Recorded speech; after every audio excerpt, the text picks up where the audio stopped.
chemsex is something that goes hand in hand with sex addiction, and we're seeing it at increasing levels both here in the United States and around the globe.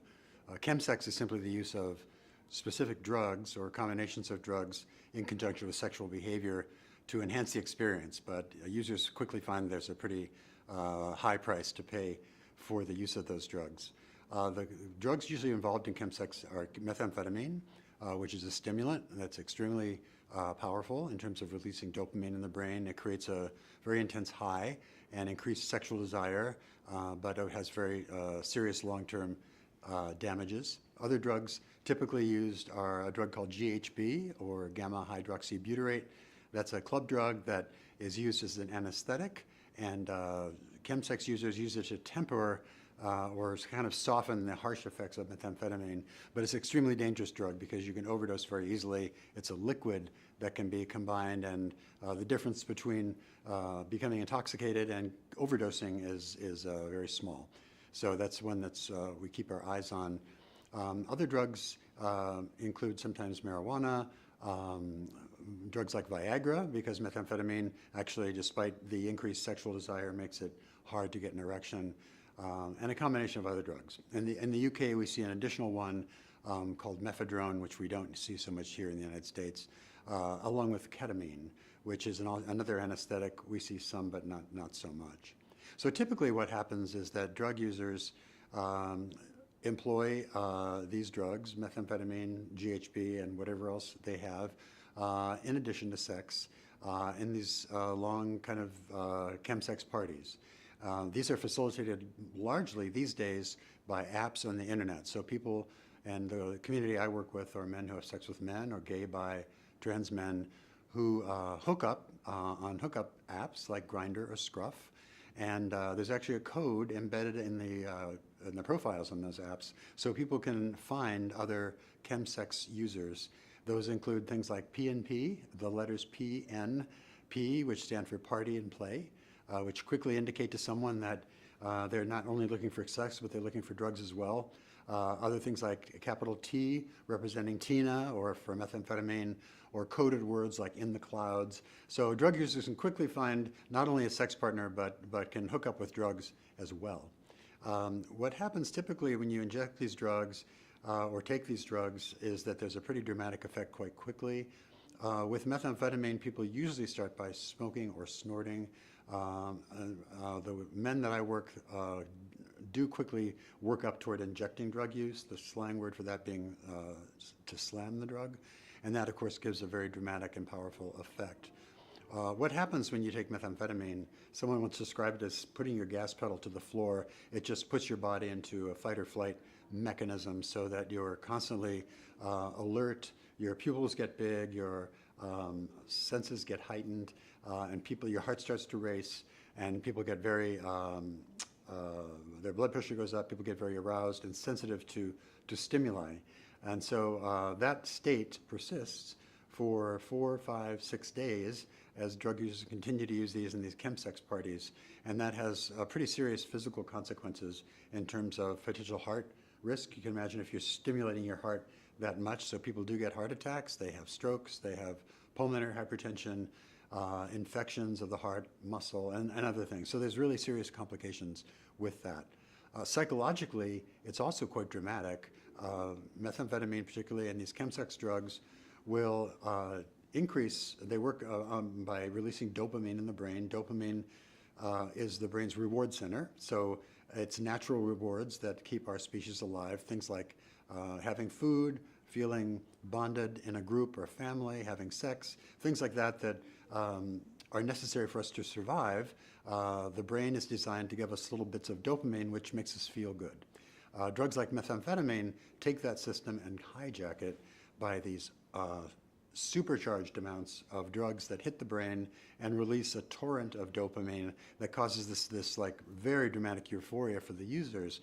The problem is with methamphetamine, it very quickly destroys that system, meaning that the dopamine is released and basically people lose all their dopamine because it's quickly flushed out of the brain.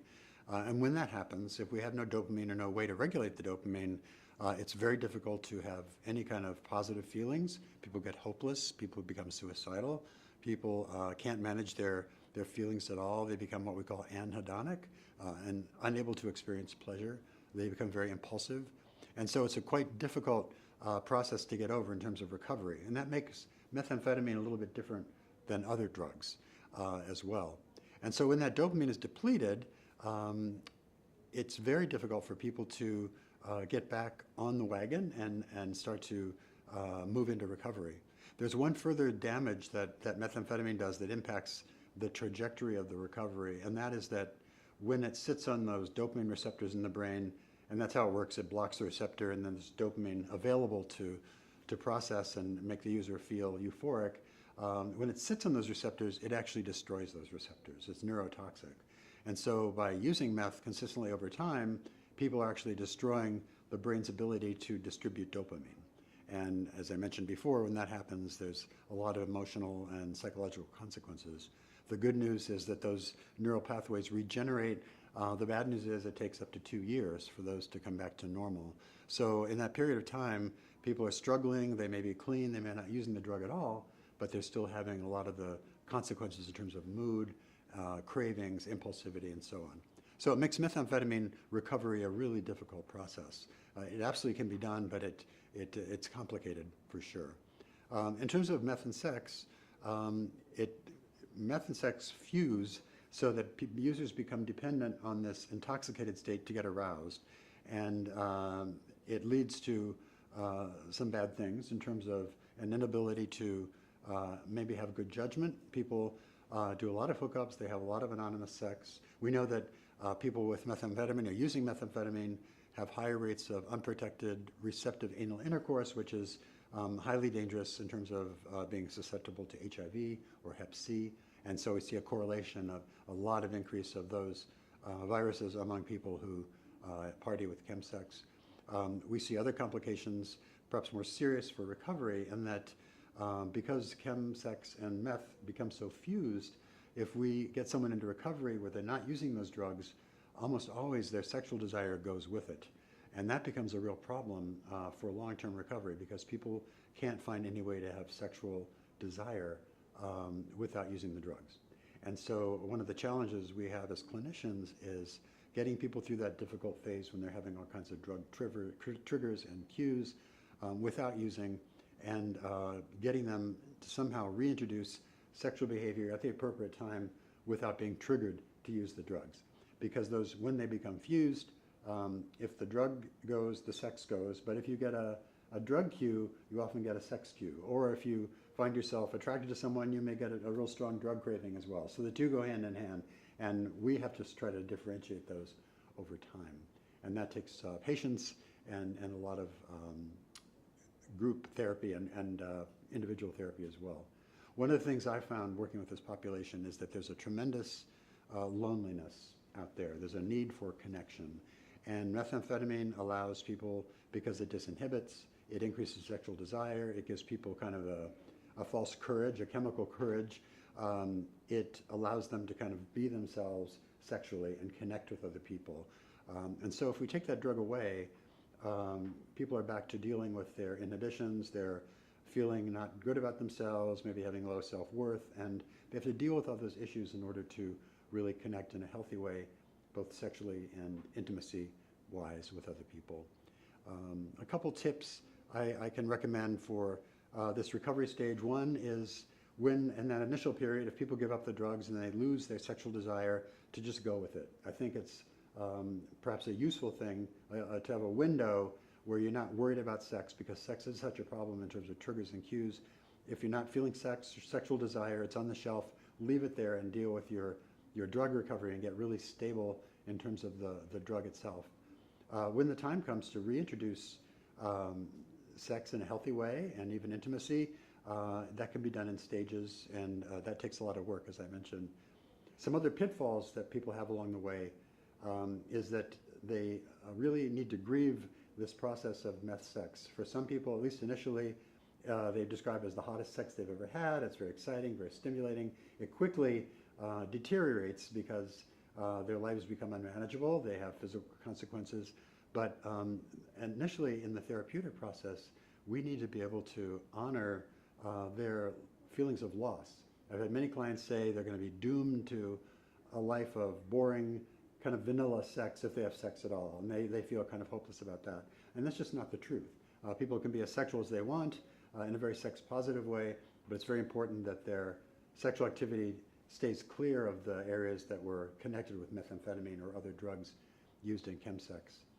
Another pitfall that people have is that they try to have meth sex without the meth, meaning that they're clean, they're not using the drug, but they're still using pornography that portrays methamphetamine use or chemsex use, or using pornography that goes to the places they went to in their brains on methamphetamine.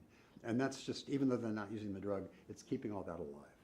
And so people really have to find other ways to shift their sexual arousal map into finding perhaps what aroused them before they picked up the drugs, or finding other things that work while their brain adjusts back to that level of natural reward, feeling stimulated and pleasurable from another human being, a real person, instead of this altered chemical state. And finally, the thing I would say with methamphetamine, there's a lot of relapse. It goes with the territory in a way. People need patience and a lot of support. But I think the one thing, the single biggest thing I would recommend is connection. That social connection that I think people are so hungry for by using the drugs. They can replicate that with groups and support groups, and that's the real need that is the protective factor that can get through into recovery, which is absolutely possible. And so we can give our clients a healthy life with healthy sex and healthy intimacy, drug-free.